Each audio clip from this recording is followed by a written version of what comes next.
ये जो चार ऑक्साइड्स हैं ये आपके न्यूट्रल होते हैं, CONO N2O, CONO N2O और वाटर, ये आपके क्या होते हैं। अगर 20 इलेक्ट्रॉन्स तक का बॉन्ड ऑर्डर हमें निकालना है, डाई एटॉमिक स्पीशीज है, तो हम MOT यूज कर सकते हैं, that is molecular orbital theory. इस चारों में से कोई भी सॉल्ट की कैटेगरी आएगी तो क्या हम सॉल्व कर पाएंगे using this trick. Hello everyone, कैसे हो आप सब।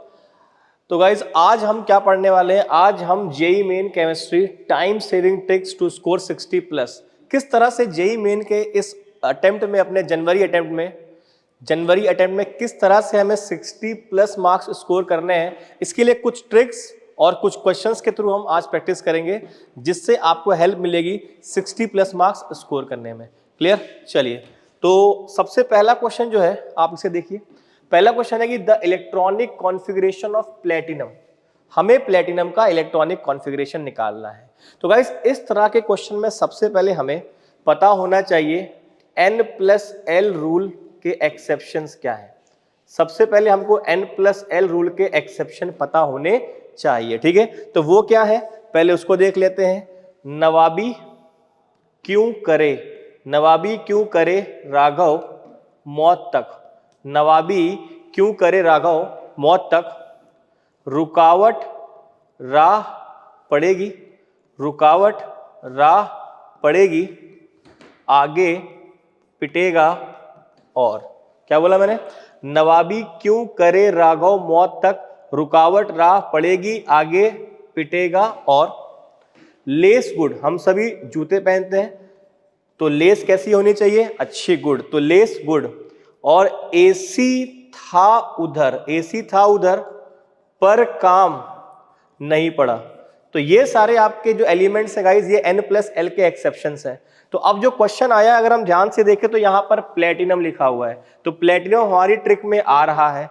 तो ये सारे N+L के एक्सेप्शन है, मतलब इन सभी में क्या है, जो N+L रूल है वो फॉलो नहीं करना है। तो चलिए सबसे पहले हम यहाँ पर प्लेटिनम का इलेक्ट्रॉनिक कॉन्फ़िगरेशन लिख लेते हैं।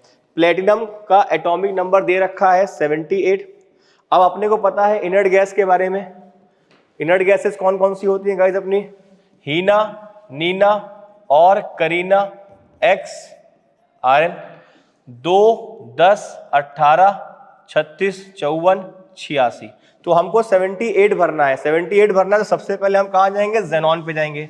अब जेनॉन पर गाइस क्या होता है कि आपका 5वां पीरियड खत्म हो जाता है। 5वां पीरियड खत्म हो जाएगा तो 6th पीरियड चालू होगा, NS, NP, N-1D, N-2F से। अब मैं देख सकता हूं यहां पर कि 54 इलेक्ट्रॉन्स मैंने फिल कर दिए हैं और मुझे 78 फिल करने हैं। तो कितने का डिफरेंस आएगा, 24 का। कितने का, 24 का। तो 2 यहां भर दिए, 14 यहां भर दिए, 14 और 2 हो गए 16। हमें 24 भरने, 8 और भरने, तो 8 इसमें भर देंगे। तो ये आपका जो इलेक्ट्रॉनिक कॉन्फ़िगरेशन है गाइस, ये N+L रूल के अकॉर्डिंग है। लेकिन ये N+L का एक्सेप्शन है, यानी एक इलेक्ट्रॉन का लफड़ा होगा तो हमें एक इलेक्ट्रॉन क्या करना है, यहां से निकाल के यहां पर कुदा देना है और हमें करेक्ट इलेक्ट्रॉनिक कॉन्फ़िगरेशन मिल जाएगा। इसलिए प्लेटिनम का जो इलेक्ट्रॉनिक कॉन्फ़िगरेशन आएगा वो 54, 6s1, 4f14 और 5d9 हो जाएगा। तो गाइस इससे क्वेश्चन हर साल आता है, तो हमें ये लिस्ट पता होनी चाहिए कि N+L के एक्सेप्शंस कौन से हैं। उसके अकॉर्डिंग हम N+L रूल के हिसाब से लिखेंगे। अगर वो एक्सेप्शन है तो एक इलेक्ट्रॉन हम एक्साइट करवा के उसे सही कर देंगे। तो correct electronic configuration of platinum is 6s1, 4f14, 5d9।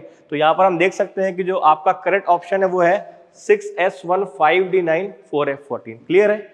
तो इस क्वेश्चन के जरिए हमने ये डिस्कस किया कि N+L रूल की जो एक्सेप्शंस हैं उन पर क्वेश्चन आएगा तो हम उस पर एक ट्रिक बना रखी है हमने। नवाबी क्यों करे राघव मौत तक, रुकावट राह पड़ेगी, आगे पिटेगा और। लेस गुड, एसी था उधर पर काम नहीं पड़ा। क्लियर है गाइस। चलिए चलते हैं अपने नेक्स्ट क्वेश्चन पे। अगला क्वेश्चन जो है हम अगले क्वेश्चन की अगर हम बात करें तो अगले क्वेश्चन में क्या है, नंबर ऑफ एम्फोटेरिक कंपाउंड्स बताने हैं। तो गाइस एम्फोटेरिक ऑक्साइड्स की हमने ट्रिक पढ़ रखी है, उस पर बात कर लेते हैं, ठीक है। तो एम्फोटेरिक ऑक्साइड्स जो होते हैं, अगर मैं इनकी बात करूं, अगर मैं एम्फोटेरिक ऑक्साइड्स की बात करूं तो इसकी भी ट्रिक है हमारे पास। जनाबे अली जनाबे अली गाया करें, जनाबे अली गाया करें, सुना करें वो सभी आसमां के प्रभु, सुना करें वो सभी आसमां के प्रभु। तो इनके ऑक्साइड्स ज्यादातर क्या होते हैं, एम्फोटेरिक होते हैं। जनाबे अली गाया करें, सुना करें वो सभी आसमां के प्रभु। अब इनमें से भी क्या होता है, जो वो सब ऐसा करें, वो सब ऐसा करें मतलब वेनेडियम का +5, Sb का +3, आर्सेनिक का +3 एंड क्रोमियम का +3 गाइस। ये oxidation states in particular elements की कैसी होगी, एम्फोटेरिक। अब हम आते हैं अपने क्वेश्चन पे, जनाबे अली गाया करें, जनाबे तो बेरिलियम आता है आपका, तो ये तो आपका एम्फोटेरिक हो जाएगा। जनाबे अली गाया करें, बाकी आप देख सकते हो ये तीनों आपकी ट्रिक में नहीं आ रहे हैं। तो इस ट्रिक से हमने इस क्वेश्चन को बड़े आसानी से कर लिया, जो कि जेईई मेंस 2021 में आया था। जनाबे अली गाया करें, जनाबे अली गाया करें, सुना करें वो सभी आसमां के प्रभु। क्लियर है, इस ट्रिक से हम इस क्वेश्चन को सॉल्व कर सकते हैं। क्लियर, चलिए अगले क्वेश्चन की तरफ चलते हैं। अगला क्वेश्चन है आपका न्यूट्रल ऑक्साइड्स पर बेस्ड। तो न्यूट्रल ऑक्साइड्स की भी एक बात करें अगर हम, तो CO, NO, N2O and water. आपका CO, NO, N2O और वाटर, ये जो 4 ऑक्साइड्स हैं ये आपके न्यूट्रल होते हैं। CO, NO, N2O, CO, NO, N2O और वाटर, ये आपके क्या होते हैं, न्यूट्रल ऑक्साइड्स होते हैं। कई बार क्वेश्चन आ चुका है, या तो एम्फोटेरिक ऑक्साइड का क्वेश्चन आता है या तो न्यूट्रल ऑक्साइड क्वेश्चन आता है। तो गाइज हमें ध्यान रखना है, न्यूट्रल ऑक्साइड आपके CO, NO, N2O और वाटर होते हैं। तो CO, NO, N2O और वाटर में आपका ये NO वाला जो ऑप्शन है ये न्यूट्रल ऑक्साइड होगा। इसके अलावा CO2 आपका एसिडिक है, NO2 आपका एसिडिक है और SO3 आपका एसिडिक है, क्योंकि नॉन मेटल के ऑक्साइड जनरली एसिडिक होते हैं। क्लियर, चलिए अगला जो क्वेश्चन है यहां पर कह रहा है कि the set of elements that differ in mutual relationship. अब यहां पर म्यूचुअल रिलेशनशिप का मतलब क्या है, अगर हम ध्यान से देखें तो मुझे यहां पर दिखाई दे रहा है कि कहीं ना कहीं ये डायगोनल रिलेशनशिप की बात कर रहा है। किसकी बात कर रहा है, डायगोनल रिलेशनशिप की बात कर रहा है। तो अगर मैं बात करूं डायगोनल रिलेशनशिप की, तो उसके लिए मेरे पास क्या ट्रिक है, बोले सर ली मांगे बैल, बोले शिव ली मांगे बैल। क्या बोला मैंने, बोले सर ली मांगे बैल, ली मांगे बैल, बोले सर ली मांगे बैल, यानी बोरॉन सिलिकॉन, लिथियम मैग्नीशियम और बेरिलियम एल्युमिनियम, ये आपके डायगोनल रिलेशनशिप शो करते हैं। तो यहां पर हम देख सकते हैं बोले सर ली मांगे बैल, ये तीनों तो आपके जो है ये डायगोनल रिलेशनशिप शो करेंगे, पर ये जो लिथियम और सोडियम है ये आपका ऑड वन आउट हो जाएगा। तो इस तरह से इसका आंसर 4th आ जाएगा। तो ये जो क्वेश्चन है ये डायगोनल रिलेशनशिप पे बेस्ड है, कई बार इससे क्वेश्चन आ जाता है। चलते हैं अपने अगले क्वेश्चन की तरफ। अगला जो क्वेश्चन है ये बहुत ही फेमस क्वेश्चन है। जब भी आपको आइसो इलेक्ट्रॉनिक स्पीशीज दिखाई दे, तो आइसो इलेक्ट्रॉनिक स्पीशीज में हमको ध्यान रखना है more positive charge, more positive charge, more positive charge, smaller size.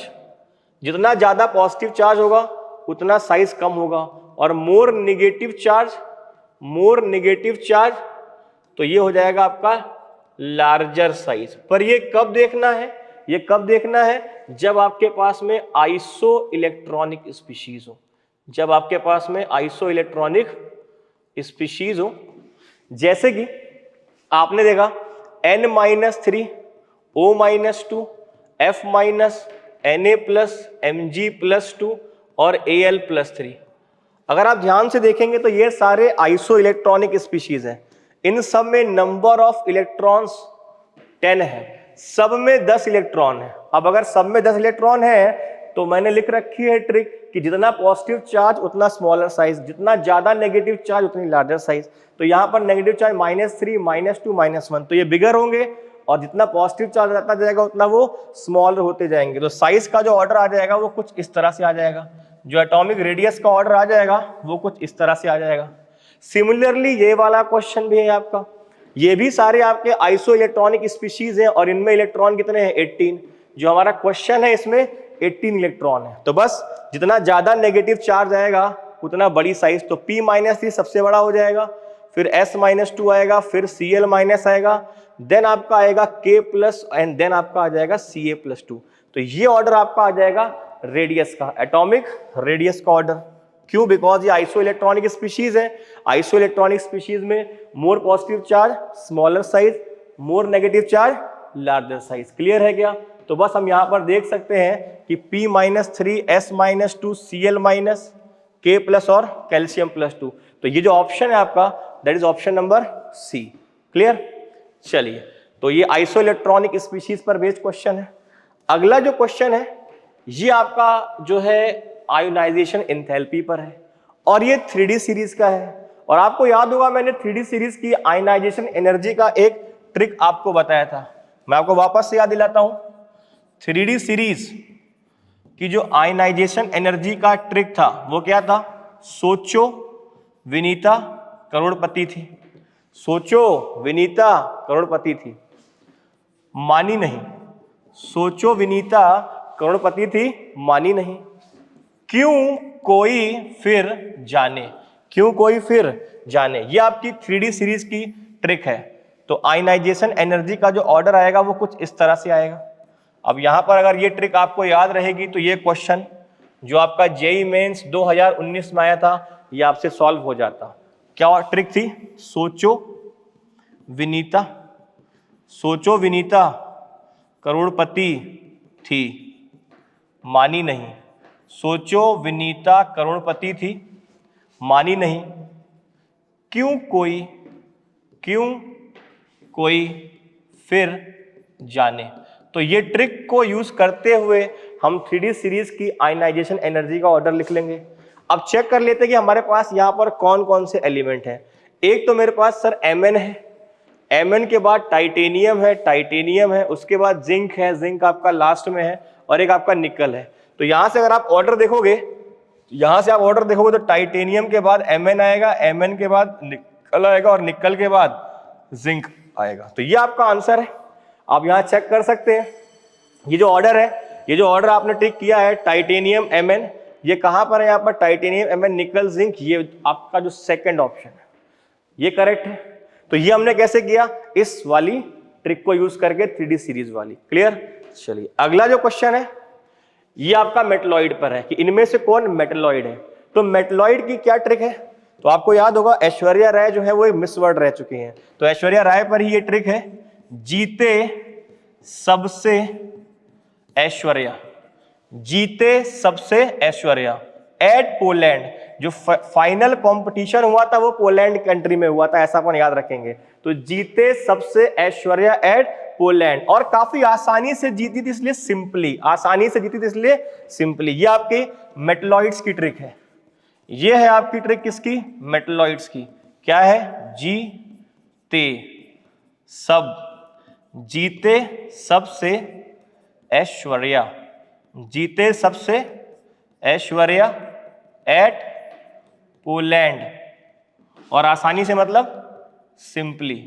तो इस ट्रिक के बेसिस पे हम बता सकते हैं कि इनमें से कौन सा मेटलॉइड है। तो मेटलॉइड कौन सा है? जीते सबसे, जीते सबसे ऐश्वर्या एट पोलैंड। तो इस ट्रिक को यूज करते हुए हम यहां पर बता सकते हैं कि मेटलॉइड कौन सा है।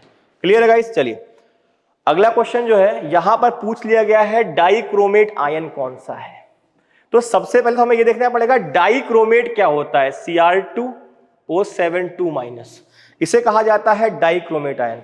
तो आज मैं आपको वो ट्रिक बताऊंगा जिससे आप 4 आयंस का कलर बता सकते हो। वो ट्रिक है 1-2 का मन, 1-2 का मन पीजी में करे, 1-2 का मन पीजी में करे यो यो, 1-2 का मन पीजी में करे यो यो।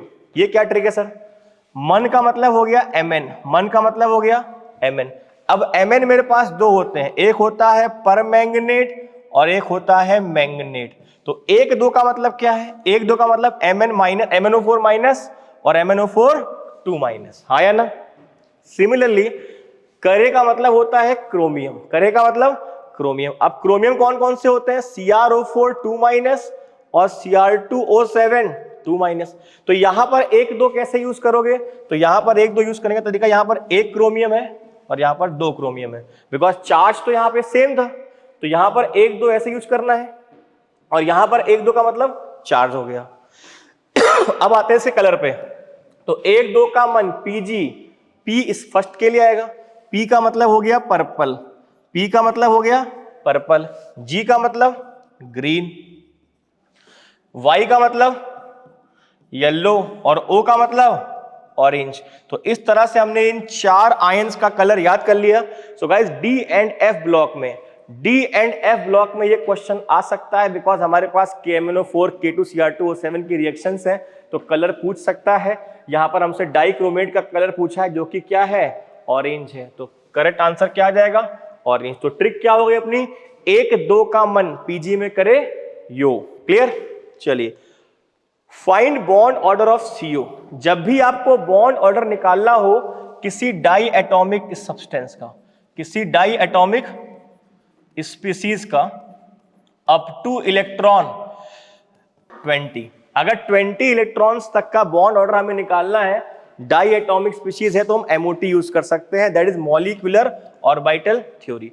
उसके लिए हमें क्या यूज करना पड़ेगा, ट्री यूज करनी पड़ेगी, BA Baba, triple B triple A, BA Baba, triple B triple A। इससे आप किसी का भी बॉन्ड ऑर्डर निकाल सकते हो अगर वो डायटोमिक है। तो B का मतलब एक ऑर्बिटल, बॉन्डिंग ऑर्बिटल, A का मतलब एंटी बॉन्डिंग ऑर्बिटल, B का मतलब बॉन्डिंग ऑर्बिटल, A का मतलब anti bonding orbital, triple B का मतलब 3 बॉन्डिंग वाले हो गए और ट्रिपल A का मतलब 3 एंटी बॉन्डिंग वाले हो गए। अब यहां पर जब भी हम इलेक्ट्रॉन फिल करेंगे, अगर एक इलेक्ट्रॉन बॉन्डिंग में जाएगा तो बॉन्ड ऑर्डर प्लस हाफ से होगा, और अगर एक इलेक्ट्रॉन एंटी बॉन्डिंग में जाएगा, एंटी बॉन्डिंग में जाएगा तो बॉन्ड ऑर्डर माइनस हाफ हो जाएगा। और एक डब्बे में हम कितने इलेक्ट्रॉन फिल कर सकते हैं, 2 इलेक्ट्रॉन फिल कर सकते हैं। तो बस किसी का भी बॉन्ड ऑर्डर हम यहां से निकाल सकते हैं। फॉर एग्जांपल मेरे को कार्बन मोनोऑक्साइड का आ गया, कार्बन में है 6 इलेक्ट्रॉन, ऑक्सीजन में 8, तो टोटल कितने हो गए, 14 इलेक्ट्रॉन। तो मैं इलेक्ट्रॉन भर देता हूं 14, 1 2 3 4 5 6 7 8 9 10 11 12 13 14, ये 14 इलेक्ट्रॉन भर दिए मैंने। अब ये जो 14 इलेक्ट्रॉन मैंने भरे हैं, इसमें आप ध्यान से देखिए बॉन्डिंग की, ये प्लस हाफ, ये इन दोनों का मिला के कितना आ जाएगा, +1 और ये -1, ये +1 और ये -1, तो ये सारे बॉन्ड ऑर्डर कैंसिल हो गए, ये सब बॉन्डिंग के हैं। तो कितने हो जाएंगे, 6 इलेक्ट्रॉन है, तो 6 × हाफ कितना आ गया, 3। तो CO का बॉन्ड ऑर्डर कितना आ जाएगा, 3 आ जाएगा। इस तरह से हम किसी का भी बॉन्ड ऑर्डर निकाल सकते हैं using the trick Baba triple B triple A। Baba triple B triple A trick जब आप लगाएंगे तो इससे आप जितनी भी MOT के बॉन्ड ऑर्डर वाले क्वेश्चन है वो इजीली सॉल्व कर सकते हैं। बस आपको ध्यान ये रखना है कि बॉन्डिंग में जब भी इलेक्ट्रॉन जाएगा तो प्लस हाफ काउंट करेंगे और एंटी बॉन्डिंग में जब भी इलेक्ट्रॉन जाएगा माइनस हाफ काउंट करेंगे। क्लियर है, तो यहां से हमने CO का बॉन्ड ऑर्डर 3 निकाल दिया। क्लियर, चलिए नेक्स्ट क्वेश्चन। मैंने कहा था कि बॉन्ड ऑर्डर हम डाई एटॉमिक स्पीशीज का जिनमें इलेक्ट्रॉन 20 से कम है वो निकालेंगे। और भी एक तरह का क्वेश्चन आ सकता है जहां पर बॉन्ड ऑर्डर आपको इस तरह से निकालना पड़े, इनको बोलते हैं ऑक्सी एनायंस। क्या बोलते हैं, ऑक्सी एनायंस। अगर आपको ऑक्सी एनायंस का बॉन्ड ऑर्डर निकालना है तो ऑक्सी एनायंस क्या होंगे, कुछ इस तरह से XON और ऊपर आपके चार्ज होगा M- टाइप का, इस तरह कंपाउंड होगा। तो यहां पर जो बॉन्ड ऑर्डर का हम फॉर्मूला लगाते हैं वो लगाते हैं 1 + π/σ, 1 + π/σ। तो हमें स्ट्रक्चर बनाना पड़ेगा, फॉस्फेट का स्ट्रक्चर बना लेते हैं। फॉस्फेट का स्ट्रक्चर कैसा होता है, PO4 3- कुछ इस तरह से बनता है। अब यहां पर आपको अगर बॉन्ड ऑर्डर निकालना है तो 1 + कितने पाई बॉन्ड है, 1 पाई बॉन्ड है। कितने पाई बॉन्ड है, 1 पाई बॉन्ड। सिग्मा बॉन्ड कितने हैं, देखो ये सिग्मा है, ये पाई है, ये सिग्मा है, सिग्मा है, सिग्मा है। तो सिग्मा बॉन्ड कितने हो गए, 4। तो कितना आ गया 5/4, दैट इज 1.25। तो यहां से मैंने इसका बॉर्डर निकाल दिया। लेट सपोज अगर आपको आया था सल्फेट का निकालो, ये सारे ऑक्सी एसिड है। सल्फेट का कैसे निकालते हैं, S डबल बॉन्ड हो, डबल बॉन्ड हो, O-, इसका बॉन्ड ऑर्डर कैसे निकालते हैं, 1 + पाई बॉन्ड कितने हैं, 2, और सिग्मा कितने हैं, 1 2 3 4, कितना आ गया 1.5। तो विद इन सेकेंड हम किसी का भी बॉन्ड ऑर्डर निकाल सकते हैं। क्लियर है? नेक्स्ट क्वेश्चन की तरफ चलते हैं। अब ये जो क्वेश्चन है आपका, ये आयनिक का सॉल्ट हाइड्रोलिसिस का क्वेश्चन है। अब सॉल्ट हाइड्रोलिसिस के केस में, सॉल्ट हाइड्रोलिसिस के केस में हमें ध्यान रखना है 4 तरह के सॉल्ट बनेंगे। सॉल्ट हाइड्रोलिसिस केस में 4 तरह के सॉल्ट बनेंगे। Salt of strong acid strong base, दूसरा salt of weak acid strong base, तीसरा salt of strong acid weak base, और चौथा salt of weak acid weak base. इन चारों तरीके के जो सॉल्ट हैं, इनका पीएच निकालने का एक फिक्स्ड फॉर्मूला है, हाफ pKw। हमें क्या करना है, हाफ pKw सब में ऐड कर देना है। हमें क्या करना है, सब में हाफ pKw ऐड कर देना है। तो मैंने क्या किया, सब में pH बराबर हाफ pKw लिख दिया। जितने भी टाइप के सॉल्ट है सब में मैंने एक फिक्स्ड फॉर्मेट लिख दिया, pH is equal to half pKw, pH is equal to half pKw। अब हमें यह बात ध्यान रखनी है कि जो pKa और pKb होता है, KKb किसके लिए डिफाइन होता है, वीक के लिए। क्या आपने कभी स्ट्रॉन्ग का KKb लिखा, कभी नहीं लिखा।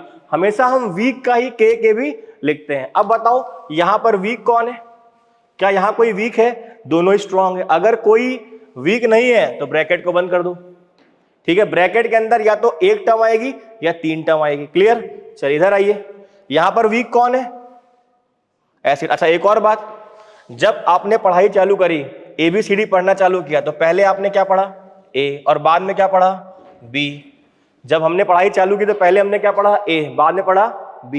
पहले प्लस आया या माइनस, पहले हमने जोड़ना सीखा, घटाना इस दुनिया ने सिखाया हमें। जब बच्चा पैदा होता है, जब इंसान इस दुनिया में आता है, तो वो सिर्फ चीजों को जोड़ना जानता है, चीजों को जोड़े रखता है।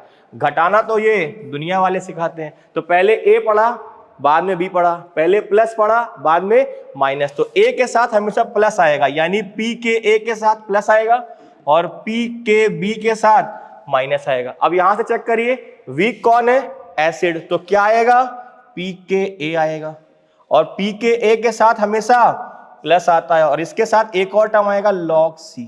ब्रैकेट बंद कर देते हैं, इधर आओ। वीक कौन है, बेस। स्ट्रॉन्ग का के भी नहीं होता, वीक का होता है। वीक कौन है, बेस, तो क्या आएगा, pKb आएगा, और B के साथ हमेशा माइनस आता है, और इसके आगे माइनस का log C हो जाएगा। इधर आओ, दोनों ही क्या है, वीक है, तो pKa भी आएगा, pKb भी आएगा, और log C वाला टर्म नहीं आएगा, क्योंकि ब्रैकेट के अंदर या तो एक टर्म आएगा या तो 3 टर्म आएंगे। A के साथ प्लस आता है, B के साथ। तो ये फॉर्मूला यूज करके हम किसी भी सॉल्ट हाइड्रोलिसिस का पीएच निकाल सकते हैं। क्लियर है? अब ध्यान से देखिए, आपके पास जो क्वेश्चन आया वो क्या आया है, अमोनियम फॉस्फेट का आपने को निकालना है। अमोनियम फॉस्फेट का फॉर्मूला क्या हो जाएगा, सर अमोनियम फॉस्फेट की अगर मैं बात करूं तो NH4 होल थ्राइस PO4 हो जाएगा। अब अमोनियम फॉस्फेट कैसा है, salt of weak acid weak base, salt of weak acid. तो इसका पीएच कैसे निकालोगे आप, इसका पीएच हो जाएगा half pKw plus pKa minus pKb। ऐसे ही सॉल्व करेंगे। pKw कितना होता है 14, pKa कितना दे रखा है, pK आपको दे रखा है 5.23, और pKb कितना दे रखा है 4.75। तो ये कितना आ जाएगा, हाफ 14 प्लस 13 में से 5 गए 8, 11 में 7 गए 4, 0.48 आ जाएगा ये। तो ये कितना आ गया 14.48 डिवाइड बाई 2, ये कितना आ जाएगा 7.24। पीएच कितना आ जाएगा, इस 7.24 आ गया। अब इसे हमें नियरेस्ट इंटीजर में देना है। किसमें देना है, नियरेस्ट इंटीजर में। तो नियरेस्ट इंटीजर में आंसर कितना आ जाएगा 7.24 का नियरेस्ट इंटीजर कितना हो जाएगा 7 हो जाएगा। क्या ये क्वेश्चन समझ में आया? इस चारों में से कोई भी सॉल्ट की कैटेगरी आएगी तो क्या हम सॉल्व कर पाएंगे using this trick. Clear? Next question की बात करते हैं। अगला क्वेश्चन भी एग्जैक्टली वही है, आप ध्यान से देखिए। अमोनियम एसीटेट लिखा हुआ है। अमोनियम एसीटेट का मतलब क्या हो गया, NH4C double bond O, CH3 C double O NH4, this is ammonium acetate. अगर आप ध्यान से देखेंगे तो ये भी सॉल्ट है, किसका सॉल्ट है? Salt of weak acid, weak base का। तो इसका पीएच क्या आ जाएगा? Half pKw plus pKa minus pKb। आपको मैं बता दूं, अगर आप ध्यान से देखेंगे तो यहां पर आपका एसिडिक एसिड का Ka और अमोनियम हाइड्रोक्साइड का Kb सेम है। जितना इसका pKa आएगा उतना इसका pKb आएगा। जो इसका pKa और pKb आता है वो आता है 4.74, 5 माइनस लॉग 1.8, वो 4.74 आता है। तो अगर pKa और pKb सेम हो गए तो ये कैंसिल हो जाएगा। pKw कितना होता है? 14, तो 14/2 कितना आ गया? 7। तो pH कितना आ जाएगा? 7। आपको एक और बात बता देता हूं मैं, ये जो आपका सॉल्ट है ये स्पेशल सॉल्ट है। ये अकेला बफर की तरह भी काम कर सकता है। बफर सॉल्यूशन वो सॉल्यूशन होता है जो पीएच चेंज को रजिस्ट करता है। इसका पीएच भी 7 आ रहा है जो कि कांस्टेंट है। तो यहां पर ये बफर का भी सॉल्यूशन है और इसका पीएच कितना आ जाएगा? 7। ऐसा क्यों हुआ?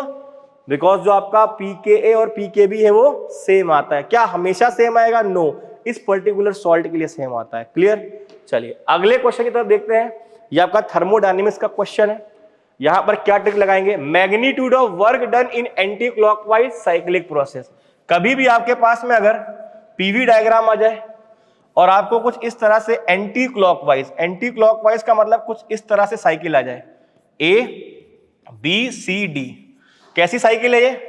Anti clockwise. अब देखो, जब भी इस तरह से साइक्लिक प्रोसेस आएगा तो वर्क पॉजिटिव आएगा या नेगेटिव, इसकी अभी एक तरीका है अपना, एक ट्रिक है। देखो, या तो एंटी क्लॉकवाइज साइकिल मिलेगी आपको या कैसी मिलेगी? क्लॉकवाइज। अब बस आप मुझे एक बात बताओ, ABCD में A पहले आता है और C बाद में, जो बाद में आएगा उसको 2 नंबर देंगे।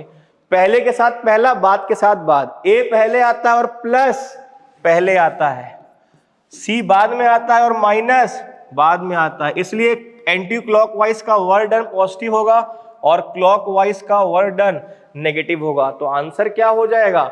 एंटी क्लॉकवाइज का वर्क डन पॉजिटिव हो जाएगा। क्लियर है क्या? इतनी बात समझ में आती है? इसके अलावा एक और ट्रिक है जो नेक्स्ट क्वेश्चन में है। Magnitude of work done is maximum in case of isothermal expansion. Process कैसा है? आइसोथर्मल हो या एडियाबैटिक हो, बात सेम है। एडियाबैटिक हो, दोनों में आंसर सेम आता है। अब देखिए, या तो आप प्रोसेस कैसे करवाओगे? या तो आप एक्सपेंशन करवाओगे, या तो आप क्या करवाओगे? एक्सपेंशन करवाओगे, या तो कंप्रेशन करवाओगे। या तो हम करवाएंगे एक्सपेंशन या तो हम करवाएंगे कंप्रेशन। अब ABCD में C पहले आता है और E बाद में आता है। अब प्रोसेस कैसे हो सकते हैं? या तो रिवर्सिबल होगा या तो इरिवर्सिबल। जरा ABCD लगा के बताओ, I पहले आता होगा और R बाद में आता है, तो बाद वाले के साथ बाद वाला, 2 के साथ 2 मैच करेंगे, तो यहां क्या आ गया? रिवर्सिबल। और 1 के साथ 1 आएगा, यानी क्या आ गया? इरिवर्सिबल। इसका मतलब मैग्नीट्यूड ऑफ वर्क डन की बात करूंगा तो रिवर्सिबल का वर्क डन ज्यादा होता है इरिवर्सिबल से in case of expansion. Expansion में कौन जीतेगा? रिवर्सिबल। कंप्रेशन में कौन जीतेगा? Irreversible. In case of compression में किसका वर्क डन ज्यादा होगा? रिवर्सिबल का या इरिवर्सिबल का? तो इस बार किसका ज्यादा होगा? इरिवर्सिबल का। जब भी एक्सपेंशन होगा रिवर्सिबल वर्क डन का मैग्नीट्यूड ज्यादा आएगा और जब भी कंप्रेशन होगा तो इरिवर्सिबल का ज्यादा होगा। ये ट्रिक्स है हमारी ABCD पर बेस्ड ट्रिक है जिससे हमारे सारे सवाल हो जा रहे हैं। तो एक्सपेंशन में कौन जीतेगा? रिवर्सिबल। तो यहां क्या आना चाहिए? रिवर्सिबल आना चाहिए। क्या ये बात समझ में आ रही है? इस तरह के क्वेश्चन JEE मेंस में फ्रीक्वेंटली पूछे जाते हैं, तो ये ट्रिक्स आपको पता होनी चाहिए। क्लियर है? अब जैसे ये क्वेश्चन केमिकल काइनेटिक्स का है, इसमें भी एक हम ट्रिक लगा सकते हैं। जैसे आजकल क्या है, फोन आ रहा है 9 series, K series, Z series, वैसे यहां पर हम पढ़ने वाले हैं 9 सीरीज। क्या पढ़ने वाले हैं? 9 सीरीज। इस 9 सीरीज में कौन कौन आएगा? एक आएगा आपका 90%, इसके बाद आएगा 99%, उसके बाद आएगा 99.9%, उसके बाद 99.99%। इस तरह से आप चला सकते हो अपनी 9 सीरीज। 9 सीरीज में सिर्फ पहला ये 90% है जिसमें सारे 9 नहीं है, अदरवाइज बाकी सब में क्या आएंगे? 9 आएंगे। अब इसका फॉर्मूला क्या है? ध्यान से देखिए, 9 सीरीज का फॉर्मूला क्या है? 9 सीरीज का फॉर्मूला है 10/3 half life, 10/3 half life into number of 9। 9 series का फॉर्मूला क्या है? 10/3 half life into number of 9, 10/3 half life into number of 9। इसका मतलब इधर देखिए 90% रिएक्शन होने में कितना टाइम लगेगा? 10/3 half life into number of 9 कितने हैं? 90 में एक ही 9 है तो 1 से मल्टीप्लाई करेंगे। 99% रिएक्शन होने में कितना टाइम लगेगा? 10/3 half life into number of 9, कितने 9 है इसमें? 99 में कितने 9 है? 2। इधर बताइए, ये हो जाएगा आपका 10/3 half life into number of 9 कितने हैं? 3। ये आपके एनसीईआरटी का सॉल्व एग्जाम्पल भी है कि हमें प्रूफ करना है कि 10 हाफ लाइफ लगती है 99.9% रिएक्शन में। यहां पर कितना आ जाएगा? 10/3 half life into number of 9 कितने हैं? 4। तो इस तरह से आप 9 सीरीज से क्वेश्चन सॉल्व कर सकते हैं। अब देखिए यहां पर पूछ रहा है कि T 99.9% डिवाइड बाई T 90% हमें निकालना है, ठीक है। अब इनका रेशियो में निकालना है तो हम यहां देख चुके हैं कि यहां पर आएगा 10/3 half life into number of 9 3 हो जाएंगे, और 90% में 10/3 हाफ लाइफ और नंबर ऑफ 9 1 हो जाएंगे। तो ये आपका 10/3 टी हाफ कट जाएगा और रेशियो कितना आ जाएगा? 3:1। तो ये जो क्वेश्चन है ये बहुत आसानी से आपको 4 नंबर दिलवा सकता है। क्या ये बात समझ में आ रही है? तो इस तरीके से जो क्वेश्चंस हैं इनमें हम कुछ ना कुछ ट्रिक्स वगैरह यूज करके इन क्वेश्चंस को सॉल्व कर सकते हैं। तो इसी तरह की जो ट्रिक्स हैं ये हमने आज आपको बताई है जिससे आप 60+ मार्क्स आसानी से स्कोर कर सकते हो। Okay guys.